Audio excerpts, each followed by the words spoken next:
Hello everyone, welcome back. अभी कुछ दिनों पहले यूएस ने अपना नेशनल स्ट्रेटेजिक रिव्यू रिलीज करा था, जिसमें कि उन्होंने इंडिया को अपना एक एलाई बताया था, एक की पार्टनर बताया था। और अभी फ्रांस ने भी अपना नेशनल स्ट्रेटेजिक रिव्यू जो लिस्ट है उसको जारी करा है, जिसमें कि उन्होंने बोला है कि इंडिया एक की पार्टनर है फ्रांस का to stabilize Indo Pacific region, यानी कि इंडो पैसिफिक रीजन को स्टेबलाइज करने में। बेसिकली हम यहाँ पे चाइना की भी बात करते हैं, क्योंकि चाइना अपना वर्चस्व उस एरिया में बढ़ाना चाहता है इंडो पैसिफिक में। चाइना फिलहाल के टाइम पे यूरोप का, इंडिया का, जापान का, इन सब कंट्रीज का सबसे बड़ा कंसर्न है इंडो पैसिफिक रीजन में, क्योंकि सबसे पहले तो वो अनलॉफुल क्लेम करते हैं वहाँ के जो मैरीटाइम जो एरिया है उस पर। दूसरा, वो अपने नाइबर्स को बुली करते हैं। इसी के चलते बोला है फ्रांस ने कि इंडिया उस चीज को स्टेबलाइज करने में, उस रीजन को स्टेबलाइज करने में एक अहम भूमिका निभाता है और फ्रांस का साथ देता है। इस न्यूज को डिटेल में डिस्कस करते हैं, बाकी कंट्रीज के बारे में फ्रांस ने क्या रिलीज करा है। But before starting this video, please make sure you are subscribe to my channel and please like and share this video. अगर मैं बात करूं इस डॉक्यूमेंट के सबसे इंपॉर्टेंट पार्ट्स की, जो पॉइंट्स दिए हैं इमैनुअल मैक्रन ने, उसमें सबसे पहला है यूक्रेन वॉर। हर कोई कंट्री फिलहाल के टाइम पे यूक्रेन की कंडीशन को देख के डरता है, क्योंकि बेहद ज्यादा ये अनुमान लगाया जा रहा था कि न्यूक्लियर वेपन्स यूज हो सकते हैं। इवन यूएस तक ने ये बोला था कि जो पुतिन बोल रहे हैं कि मैं अपनी कंट्री को डिफेंड करने के लिए न्यूक्लियर वेपन यूज कर सकता हूं, उसको एक ब्लफ ना समझा जाए, उसको एक झूठ ना समझा जाए, क्योंकि वो वाकई में ऐसा कर सकते हैं। और बेसिकली एक डर का माहौल था। इसीलिए फ्रांस ने अपने डॉक्यूमेंट में ये बात रिलीज करी है कि हम एक न्यूक्लियर डेटरेंट को मेंटेन करेंगे जो क्रेडिबल हो, जिस पर हम रिलाई कर सके, फ्रांस रिलाई कर सके।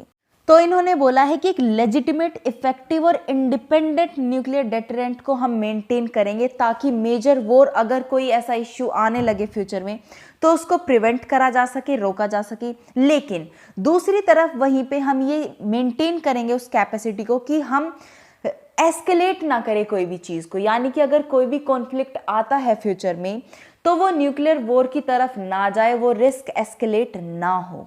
अब फ्रांस के इस मूव से सिर्फ फ्रांस नहीं बल्कि जो बाकी यूरोपियन यूनियन के देश हैं उनको भी फायदा होगा, क्योंकि सबसे पहली बात है, फ्रांस पूरे यूरोपियन यूनियन में इकलौता देश है जिसके पास न्यूक्लियर वेपन्स हैं।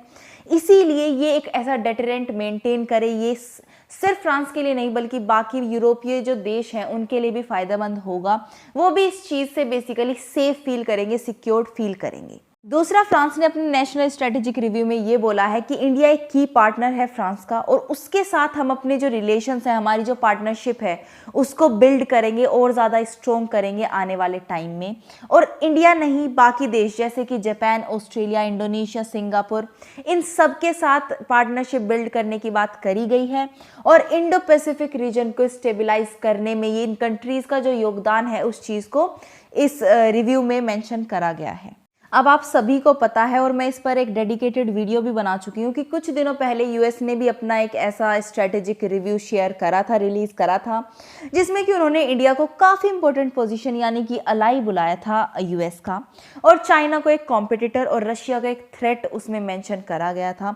उसी तरीके से फ्रांस ने भी इस चीज़ को बोला है कि इंडिया एक की पार्टनर है हमारा, और हम उनके साथ अपनी जो रिलेशंस हैं उनको आगे स्ट्रॉन्ग करना चाहते हैं। अब अगर मैं फ्रांस के रिव्यू लिस्ट में चाइना की बात करूं, तो फ्रांस ने ये बोला है, ये मेंशन करा है कि जो चाइना के एम्बिशंस है, जो उनका इम्पैक्ट है उनके रीजन पे, इंडो पैसिफिक रीजन पे, वो काफ़ी ज़्यादा थ्रेटनिंग है, और उसको रोक पाना यानी कि वो काफ़ी ज़्यादा कंसर्निंग है और वो रुकना चाहिए।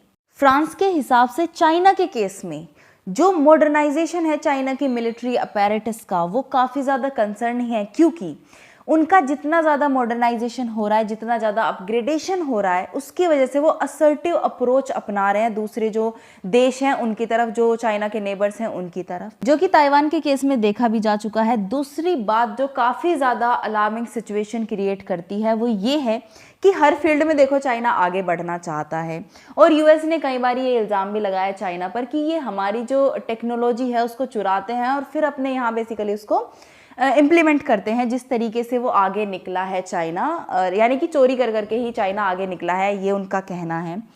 और यही बात, मतलब सेम वर्ड्स नहीं बट कहीं ना कहीं यही बात कही गई है फ्रांस ने भी। जैसा कि आपने अभी भी देखा, स्पाई शिप भेज देता है चाइना अलग अलग एरियाज़ में अपने, क्योंकि 8 से 9 के करीब उनके पास स्पाई शिप्स हैं, काफ़ी ज़्यादा है नंबरिंग में।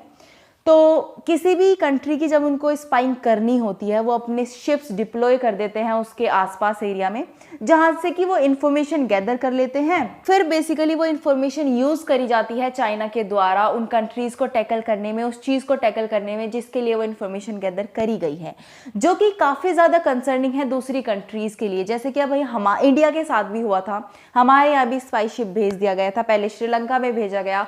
और ये इश्यू सिर्फ इंडिया नहीं, बाकी कंट्रीज भी कई बार उठा चुकी है, क्योंकि यूएस, इंडिया, श्रीलंका, काफ़ी सारी कंट्रीज इस चीज़ से परेशान है चाइना की। और ये ऐसी चीज़ है कि जिस पे हम कोई एक्शन भी नहीं ले सकते, क्योंकि जब तक वहाँ से कोई हार्मफुल सिचुएशन क्रिएट नहीं होगी चाइना की तरफ से, जब तक कोई अटैक जैसी सिचुएशन नहीं होगी, तब तक हम कोई एक्शन नहीं ले सकते। क्योंकि चाइना के पास तर्क होते हैं, चाइना के पास बेसिकली स्टेटमेंट्स होते हैं अपनी ऐसी हरकतों को जस्टिफाई करने के लिए। तो इसको भी टैकल करना बेहद ज़्यादा इंपॉर्टेंट है। और ऑलरेडी इसके पहले भी फ्रांस ये बोल चुका है कि जो हमने इंफ्रास्ट्रक्चर की सेल करी है चाइना को, वो बेहद बड़ी गलती रही है, वो फ्रांस का ब्लंडर था।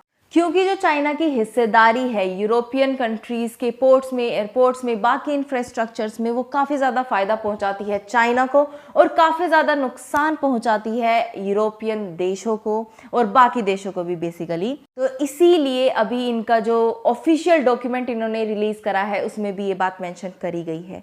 बाकी आपको क्या लगता है चाइना को किस तरीके से टैकल करना चाहिए, प्लीज़ कमेंट सेक्शन में लिखिएगा। And this was the news for you guys. I hope you loved the session. If you did, please give it a thumbs up and subscribe to my channel, and I'll see you in the next video.